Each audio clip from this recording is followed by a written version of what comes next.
need water, you get her water. All right, we're starting with the last judicial interview, judicial department, judicial department 14. We have closest sitting to me, Judge Hafen. His opponents, Phung Jefferson is in the middle, and lastly, Chelini on my far left. We do have 3 candidates and numerous panelists, so if we can try to keep our answers within a minute as we're supposed to, so we can get through everybody. So Judge Hafen, why don't you start? Tell us a little bit about yourself. Okay. Judge Conrad Hafen, I'm the sitting judge in Department 14.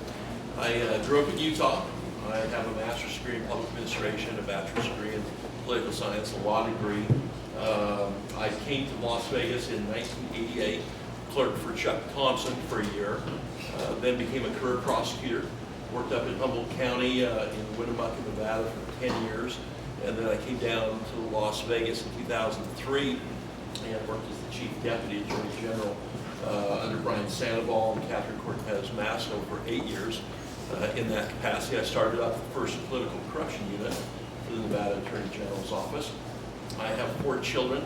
I took the bench in January 2011, and I'm asking for your support in my re-election. My name is Phung Jefferson. I'm an attorney. I've been an attorney in Las Vegas since 2001. I am a defense attorney. I also do civil matters. I am currently a small claims pro tem as well as a traffic ticket referee, and I'm glad to be here. Hi guys, Amy Chelini. Thank you for being here. I know it's been a long day and we're the last ones, and I'm sure you guys are happy about that. I was born and raised in Las Vegas. Started my career at the DA's office, and then I went into private practice. I've been doing criminal defense work now for almost 15 years. I am in justice court every single day. Currently, we've been going through the endorsement process. We've got Seniors United who have backed me. We've got law enforcement and AFL-CIO and other individual union groups, and I'm proud of it. And I take this very seriously. And Can't hear you speaking. oh, I'm sorry. I also am a little bit sick under the weather right now, so my voice is going in and out. Can you hear me? Yeah. I don't know if it's right. It's not on. Oh, it's not. It's not on. Hold on. Can you work this thing? Where's the on thing? Keep going, we'll figure it out. All right, so in any event, again, running for Justice Court Department 14, and thank you. I know a lot of you that are here right now. Again, I appreciate you being here, and I would appreciate your support, and thanks again. I guess my mic doesn't work. And Jason, if you would let me start us off.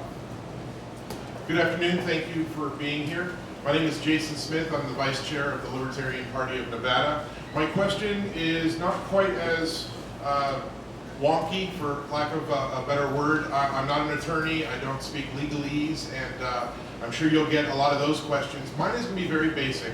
The U.S. Constitution's 6th Amendment guarantees a right to a jury trial. Yet in Nevada, the Supreme Court said, well, not for some on the criminal side.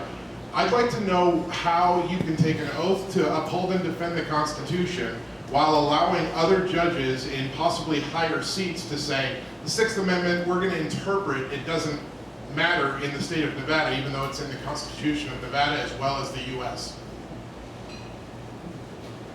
And that's for anybody. Good. Judge Hafen, why don't you start? I was going to say ladies first. Well, as a judge, I take an oath to follow the Nevada Constitution as well as the United States Constitution. And the case that you're talking about is the North Las Vegas case. And the United States Supreme Court held that in cases, particularly misdemeanor cases, the defendant's not entitled to a jury trial. So when I take an oath, and I take that oath very seriously, I have to follow the law. Sandwich is like comparing apples to oranges.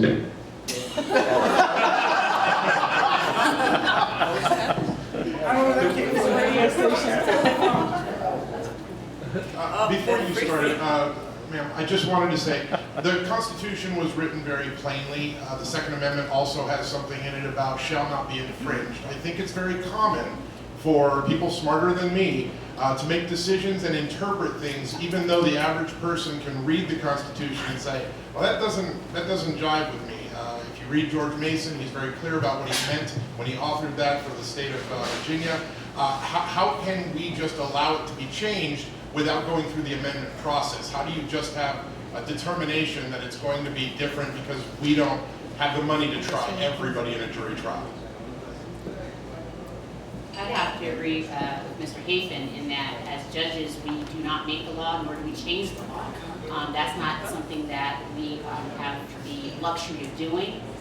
That is something that has to be taken up with the legislators who are elected into office. Our Constitution, provides for three distinct bodies of government, and the judicial branch interprets what, or tries to interpret what the legislative branch does. And so, we do what we need to do with where we are in our office, and there's different levels of the judiciary. But ultimately, it's up to the legislators who make the law. Thank you. Don't cut yourself short by saying you're not smart because you don't know the legalese. I bet you're smarter than a lot of people that are in here. So thank you for your question. But again, and I hate it when we all have to say the same answer, but you have to follow the Supreme Court. That's what we have to do. And we may not always like it. There's many cases I don't want to follow. I can tell you that right now, but I have to, and I would as a judge, because you have to follow the law and you're bound by an oath.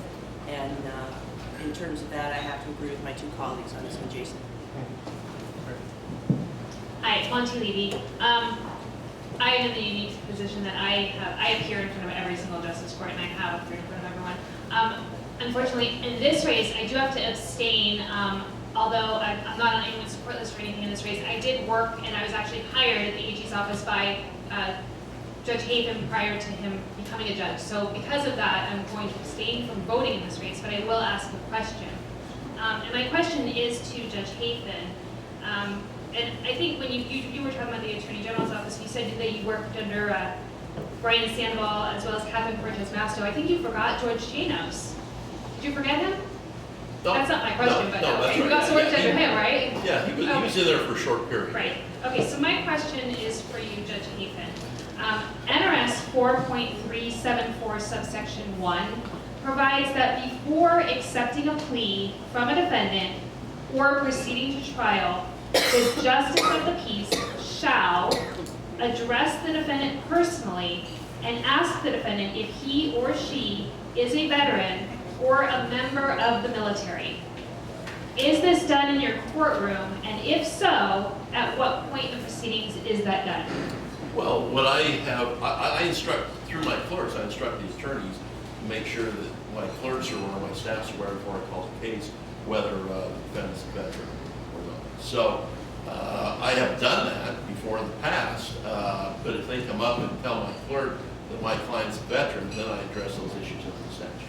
But you understand that the statute says that the justice of the peace shall personally address each defendant and ask them if they're a member of the military. That's the letter of the law on 4.374. Okay. Okay. So is that not done in your courtroom? Well, yes. Okay, so you personally address the defendants and ask each of them prior to taking plea or going to trial if they're a member of the military? Well, are you talking about, well, the attorneys are told that if your client's a veteran, come up and tell my staff, and then I will address that issue. I will ask them if they're that. Okay. That's what I do. Okay. Rob Lauer. Now, I understand you will follow the rulings of the Supreme Court. However, I want to dig into what you think and how you think. And so I want to know from each one of you if you agree with the ruling on Heller versus DC, the firearms ruling by the Supreme Court saying that individuals have a right to own a firearm. We'll start with you, Judge. Yes, I'm going to have to do the Second Amendment. So I don't know how much more information you want about it. I accept the rulings from the United States Supreme Court. I agree with the opinions that were. Ditto. So you're asking if I believe in the right to have firearms? If you agree with the Heller decision. I don't have the Heller decision in front of me. I don't know the specifics of it, but in terms of do I believe that It's your we have- individual right to own a firearm. That was Yes. the Heller decision. Absolutely. I own a bunch myself. Excellent. Thank you. Judge Hafen, one question. Screening for public defenders. There appears to be absolutely nobody interested in the legal system to screen out people who could otherwise afford their own attorney. I was in court 2 days ago when someone had a Mercedes 2014 wearing a mink stole and said they got the public defender appointed for her on her DUI. Now, there's actually no meaningful screening ever being done. We appear to be giving free lawyers to a lot of people down in justice court. What, if anything, can we or should we do about that? Well, I have everyone that asks for a public defender fill out a financial affidavit, and they sign that under penalty of perjury, and that's submitted to me, and I review it, and on face value, if they qualify, then I'm going to appoint a public defender. Now, if it's a close call, and say they earn a little bit more than the statutory requirements, then I make them pay $500 or $1,000 toward the public defender to offset the taxes that we pay to support the public defender's office. Now, if I find out later that that person's lying, then of course I'll do a show cause order and we'll bring them in, and if they lied under oath, then I'm finding contempt. Judge, or Amy Chelini, this one's for you. Can we improve the process by we screening people for indigency down in justice court? Can we improve it? I think we can always improve, Craig, but I mean, part of it is the public defenders. I mean, they're overworked as it is, and if right now the process that we have is to see if somebody is indigent, is just to fill out a financial affidavit. I don't know what else we could do to improve that, to make it more reliable. But certainly if there's any ideas out there, I'm sure that that would be something that the JPs would look at, and I think everybody has a very good interest in making sure that's achieved. Long, any insights? As to how to fix it, I don't know. I can tell you as a contract attorney who does get conflict cases from the public defender's office, I had a similar situation with a client, and I actually asked for guidance, and I was told I needed to do a motion. I did that motion, and it was more to the effect that I thought we were wasting taxpayer money to pay for a defense that they could pay for themselves, and it appeared, I basically lost that, and I was pretty much got the feeling that they didn't want me to do it. It was basically just accept what was provided in court and do my job. I do think that something should be done, but what, I don't know, because I think there's a lack of resources, as Amy says, with regards to the caseload of the public defender in trying to screen that, because it goes through their office first.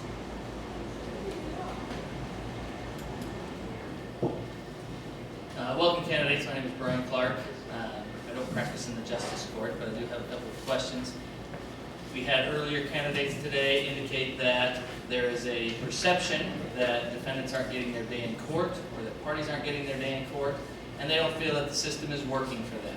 First, do you believe that? And second, is there something that you would do to change it if you do believe it? Multiple questions. So. I heard no objection for compounding. So the first question, does everybody get their day in court? Realistically, no. A lot of times it has to do with money, because generally when you're going to court, you want an attorney, and a lot of times in civil matters, if one side has an attorney, the one that doesn't have an attorney is at a disadvantage. In the criminal arena, I'd say actually you do get your day in court. It really depends on, you have an opportunity to have your day in court. And a lot of times in criminal matters, those cases are resolved, and those cases are resolved if you have an attorney by talking to your attorney and making that determination with regards to negotiations. So. Second part was, is there a way to fix it? The disparity in income, no. I don't think that's something that can be fixed within the judiciary system. I think that's a social problem that's outside of our purview. The bottom line, it's a money issue.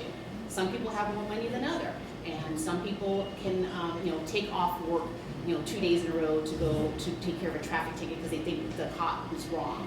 Other people can't, so they just sit there and pay the fine, or they pay an attorney to go in there and get it resolved. So I don't think that as a judge, I don't think that's something that the judiciary can fix. Others? I can't speak to other departments, I can just address my department. I think every defendant that comes into my courtroom has a day in court, in a broad sense. Craig Mueller's here, Monty's here, Amy's been in my courtroom, and every defendant is given the same canvas. I inform them of the charges, I ask that they understand the plea negotiations, I make sure that they understand that they have a right to plead not guilty. So I think I do a pretty good canvas, especially with the inmates that are in custody that want to, a lot of them just simply want to take the deal so they can get out. I make it very, very clear to them, no, that's not how the system works. You have a right to a trial. So if you don't want to accept the negotiations of the offer from the prosecutor, then you can simply plead not guilty when you go to trial, and you'll have that constitutional right. In terms of trying to fix it, and again, I'm only speaking in my department, the system can always be improved. I think Ms. Chelini mentioned that earlier question. But what I make sure I do, every person that comes in the courtroom, is that they understand the process and understand what their constitutional rights are. I don't, unfortunately. I wish that I could tell you that I think everybody gets their day in court, but it starts with CCDC. It seems that a lot of people get their day in CCDC because it's so damn overcrowded. And the reason why it's overcrowded is because bail is an issue. And there's some people that will give the overrecognizance releases and some that just won't. And listen, violent offenders need to stay in there. Repeat offenders, people that are a threat to us, to our children, they need to stay in there. We get that. But there's a lot of people that are in there on $2,000 bail that can't make it. Okay, now $2,000 bail is going to be either a gross misdemeanor or misdemeanor in some situations. And those are the people that just have to stay in custody for 15 days or whatever it is until they get their quote-unquote day in court, and they take a deal just because they just want to get the heck out of jail. And they do. And that's not, I don't think that's right. And I think the only way that that can be fixed is on an individual basis by the judge to utilize common sense to say, look, some of these people need to be in there, but at a cost of $130 a day for the taxpayers, maybe this person doesn't, a nonviolent individual. And there's a lot of those, and there's a lot of veterans that are that way. And I'll tell you where there's another problem is that where you look at federal, you have the state program that has the Veterans Court, which is wonderful, and they're doing a great job. But many of you may not know, and I did a rant the other day on Facebook because I was so upset by it, because I do an Ask a Lawyer program at the old VA hospital. And there was somebody in there who had an altercation. He was schizophrenic, and he's served in the military for many, many years. And he was always told by his caseworker, if you have an episode, go to the VA. You're going to be safe there. He had an episode, they charged him with felony assault. Well, guess where he goes? He goes to federal court because it's in the VA. Federal court doesn't have a veterans court.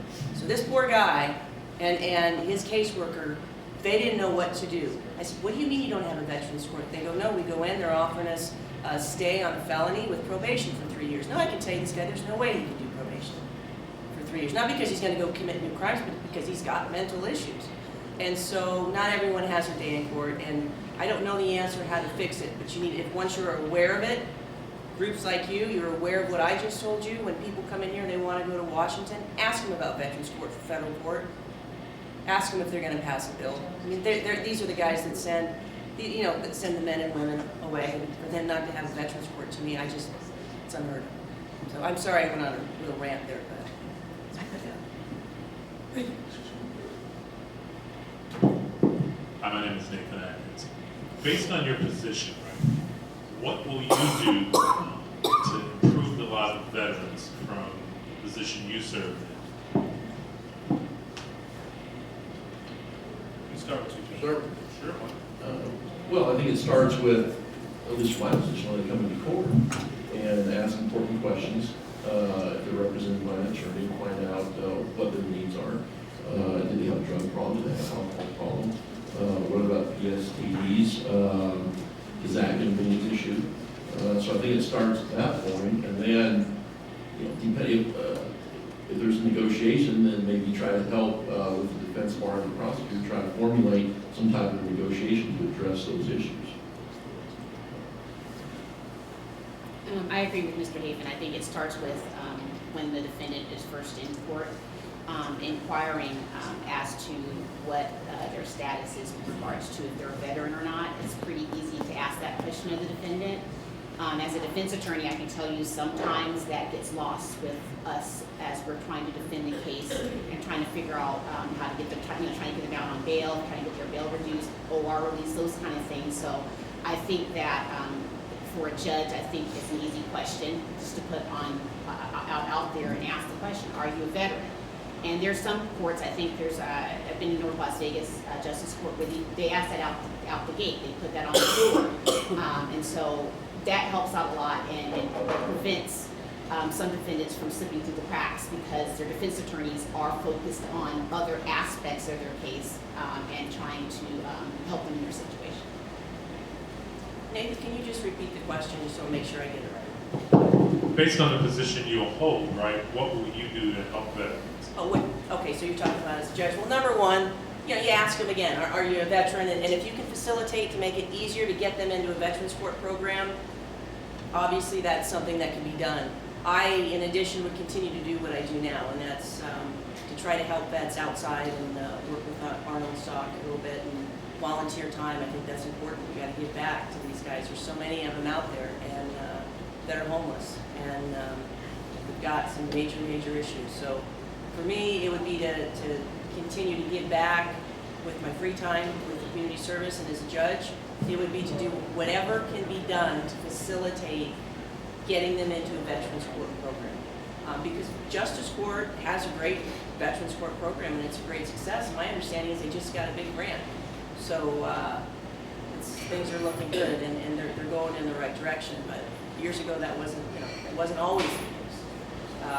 But my hat's off to the judges that started Veterans Court and Justice Court, and as well as Municipal Court and over in Henderson.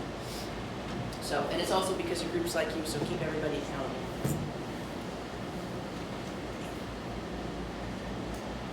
Okay, so this question specifically for Judge Hafen. Some people have disputed this ranking, so I'm just going to go off what I know. Recently, Nevada was ranked number 5 in the nation as far as corruption goes. And so my question to you, Judge, would be, as a sitting judge, isn't it maybe time to let somebody else take the seat? Because with this whole anti-establishment thing, it just seems to me that maybe the current sitting judges, maybe a few of them should step aside and let some new blood into the bench? Well, we want to retain good judges. I think I'm a good judge. I'm in my first year. One thing that I do, and maybe the panel isn't aware of this, is I've made a personal decision not to take one dime from attorneys. Now, I believe both my opponents take money from attorneys. When I ran the first time, I didn't take a dime. I'm not taking another dime this time. My opponent spent $90,000. I spent $2,900, and I beat him by 10 points. So that tells me that a judge candidate does not have to take money from lawyers and can still be successful. Now, I'm not begrudging my opponents for taking money. That's their personal choice. But that's a decision I've made, and I want to make sure that I avoid, under the judicial ethical rules, any appearance of impropriety, so that when the parties come in front of me, they know that neither the prosecutor nor the defense attorney has given me a dime, and there's not going to be any hint of influence. So that's what I do personally, and I take that serious, having, as I said before, started the first political corruption unit in the Nevada Attorney General's office. I've seen firsthand. I've indicted a city councilwoman. I indicted our former treasurer, Brian Krolicki. I've indicted the vice president of CNN. A lot of people for all corruption, and it relates to money and influence. So if you got a good judge, and again, I think I'm a good judge, you want to retain those. If you have a bad judge, you have an electoral process, you can go ahead.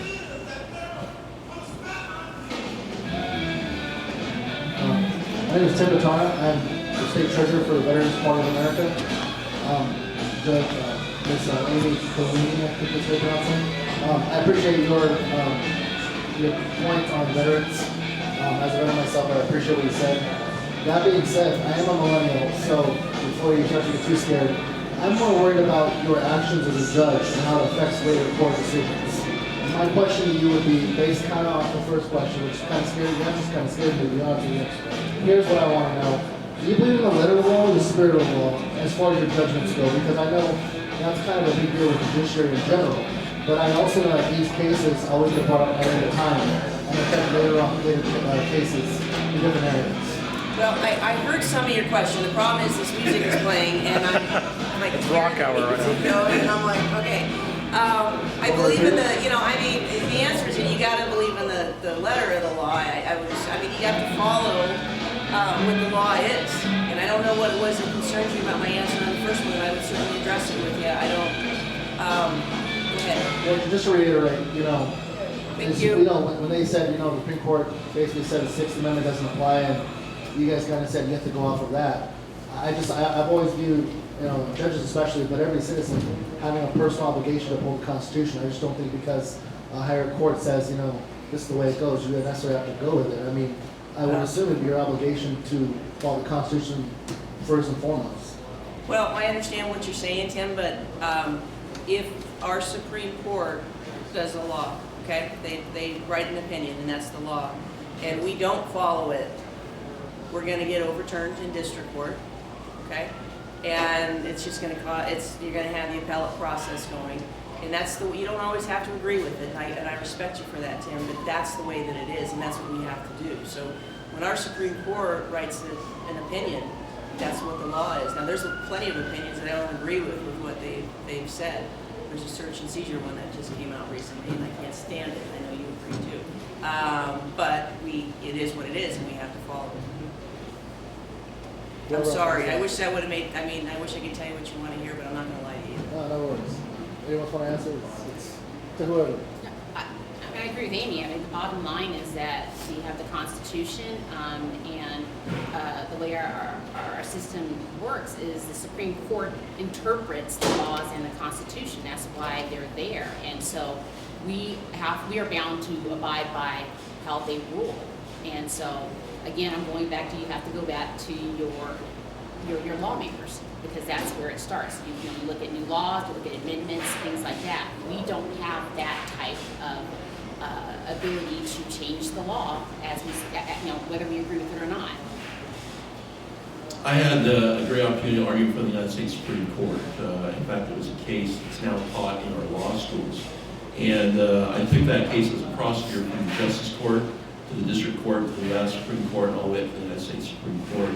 And having gone through that process, in addition to my experience and what I've learned in law school, I'm a firm believer in the process. Justice Scalia, who's one of my big heroes, was a big believer in the process and understood that the judiciary played an important role, but we the people should have a decision, the majority decision in what goes on in our country and in our laws. So if you want to change in how we do things under the Constitution, it really starts with the process through your legislators, the executive branch. That's where the real change is going to happen. Thank you. Hi everybody, how are you guys? Hi. I had 3 questions and all got asked, so. That's what happens when you're on the end of the road. Well, that's okay.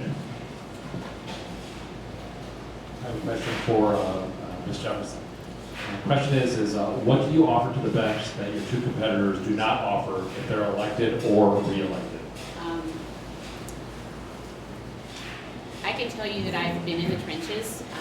I've worked both criminal and civil cases. I've been a small claims judge for over 6 years.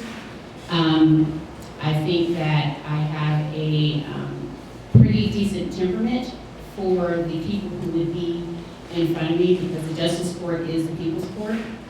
People come in there, a lot of people come in there who do not have attorneys. A lot of cases come in with misdemeanor citations, people who've never been to court before, And it's not just looking at it that you're in my court, you did something wrong, but understanding that, people make mistakes and treat people with respect. That's both the defendants, individuals, and attorneys. So that's what I think I bring. Hi, my name is Melanie Thomas. Going off what Judge Hafen said about not taking donations from lawyers, and I commend you for that. I think that's really noble. Thank you. I think taking donations from attorneys creates a conflict of interest or an appearance of impropriety or possibly an inability to be impartial. In the Justice Court, if you have a criminal docket, how do you feel about taking endorsements or donations from law enforcement? Because I feel that it would also undermine the process because you're responsible for signing their warrants or prosecuting cases based on what they've represented to you. How do you reconcile that? Well, it's easy, because it's not an issue. I mean, when you're on the bench, you have to be fair, and you've got to, you have to have impartiality for everyone. That's just like saying if we get your endorsement, we're going to favor veterans over someone else, and that wouldn't be right either. Getting an endorsement from law enforcement is nothing that any judiciary should be ashamed of. In fact, it's something that should be commended. That doesn't mean that they're always going to be happy with you. Some of it just means that they appreciate your work ethic, that when you're on call for search warrants, you answer the phone. I mean, that's an issue. So it's just you're available. They have to have search warrants, and we want them to have search warrants. We want the law done correctly. If somebody is going to have a search and they're going to go into somebody's home or their car, you want it done right. And that's not going to be done right if the judges aren't available. So don't think that just because somebody endorses a judge that the judge is beholden upon them. Because if that was the case, then there shouldn't be any endorsements, period. And that is not right. And that's not the way it is, and that's not the way I would ever do it.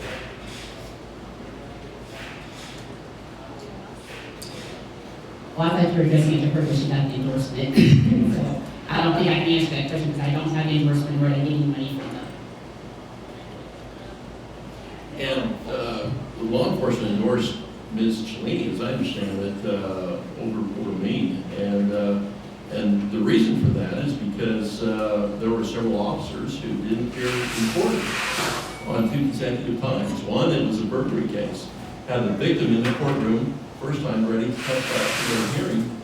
Prosecutor stood up and said, "Judge, this is an important witness. I can't proceed. Can I get a continuance?" The defense attorney objected and asked for a dismissal. The defendant was out of custody, so I continued for 2 weeks. We come back again. The victim, 70-year-old man, is still in the courtroom. Victim of a burglary. Prosecutor stands up and says, "Judge, the officer's not here, so I'm moving to dismiss." So I apologized to the victim. I then issued an order to show cause to have the officer show up. He showed up.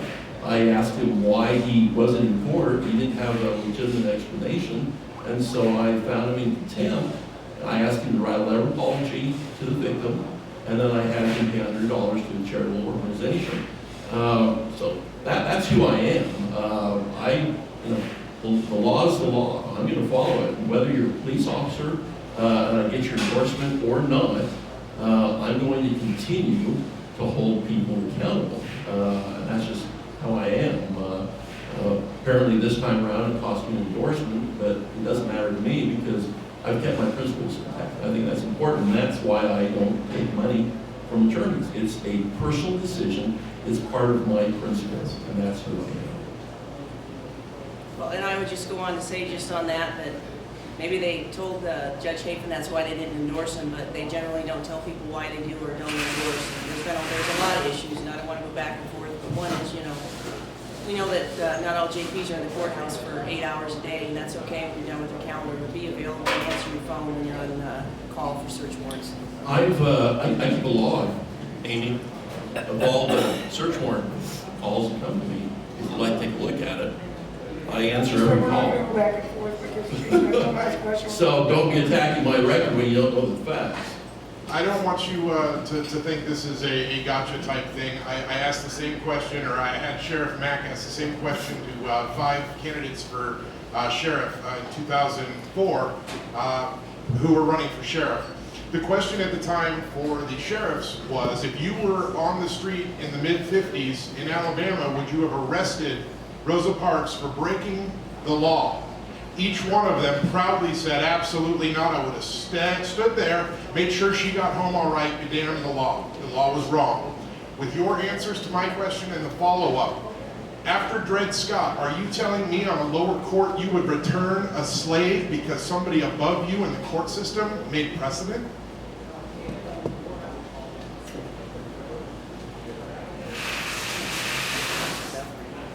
Does anybody want to know the question question? is really, would you, even if you thought the law was that wrong, If the law was wrong and it was against Would you the still follow Constitution, higher would you court? follow precedent? so Judge, if you'd like to start with the question. Yeah, well, that's always a very difficult question in light of what all three of us have said today. And the obvious answer to that is no, okay, we wouldn't do that.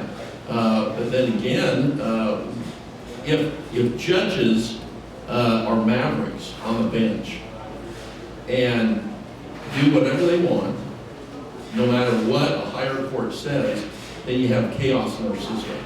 And that's the big picture.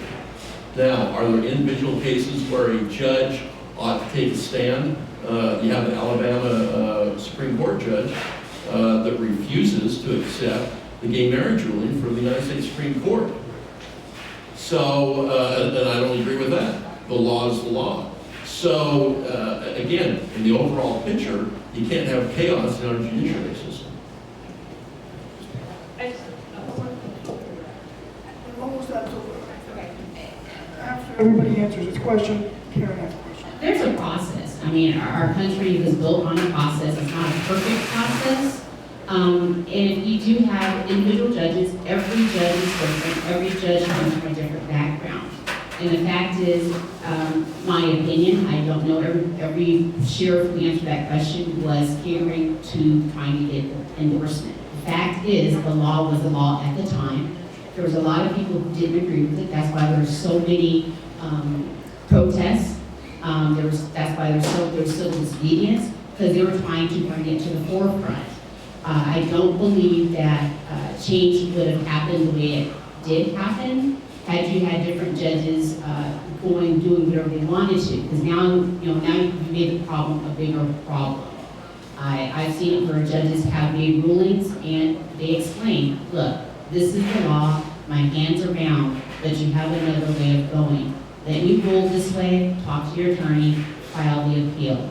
The problem is, a lot of especially in criminal cases, it's a money issue. And that's not something that the judiciary can control. But there is a process in place, and I think if we just start going willy-nilly and doing whatever we want, I think we make the problem worse. Well, I don't think anybody said willy-nilly. We're saying follow the letter of the law and let them change the Constitution if they want to outlaw the Sixth Amendment in Nevada. And you hit it, the nail on the head. Change the Constitution. Judges don't change any kind of law, and so judges cannot do that. To not be enforced. Okay, again, when we take the oath, we cannot make a determination on which laws we like, which laws we don't like. Okay, we have personal opinions about the different laws, but at the end of the day, we are bound by our oath to apply the laws that people above us or in the legislature have passed for whatever reason. We were not part of that. Some of us can't even that we lobby for our position on that, but we are not in a position to go ahead and change the law. We apply it, like I said, there's a process. We rule on it on how we interpret it, and the parties have a right to sit there and file whatever people they need within the legal system. Ms. Chelini. Well, Jason, to answer your question with the example that you had given, if we had a country like that, the last thing I'd want to do was be a judge. I'd be in Costa Rica or somewhere else, but wouldn't have any part of it. So, but in terms of the way that it is right now, yeah, that's what we do. You have to follow the letter of the law, and if there's a law we don't like, then our legislatures, people like you can lobby legislatures to get things changed. You know, that's where they've got to go. I mean, you've got a separation of powers. You're saying we are following the letter of the law now? No. I'm saying that as judges, that's what judges do. So if there's a Supreme Court decision that comes out, we may not like it, but we're beholden to it. We have to follow it. That's what the law is. That's what, that's what we're supposed to do. And if we don't like that law, then people will try to change it. I mean, on the national level, I think you see that with Citizens United. That's been going back and forth forever. Good afternoon, ladies and gentlemen. Hi. Thank you so much for joining us here today and letting us scrutinize you so publicly. My name is Karen Steelman. I'm the Auxiliary Director of Veterans in Politics. I just wanted to say mostly that I know that those of us who are involved in politics here, especially locally, know that politics can be a very nasty, dirty, backstabbing game. So I want to commend you all for being here, because I know that sometimes there can be a lot of pressure put on candidates to follow somebody else's ideas of what they should or shouldn't do. So thank you all for being here. And I know that Nevada was recently ranked, I think, 5th for the most corrupt state in the union as far as judicial goes. So I would like each of you to address that, what you see as, if you even recognize corruption in the state of Nevada with the judiciary.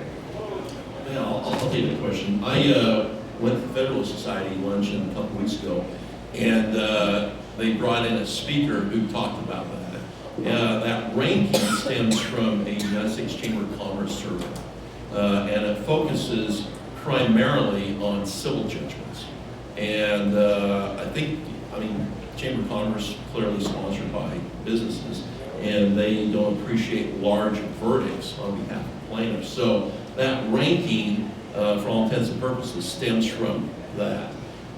In regard to the criminal judiciary, I serve with 13 other judges, and from my experience, I'll tell you, they are some of the best people, some of the best judges we have in this state.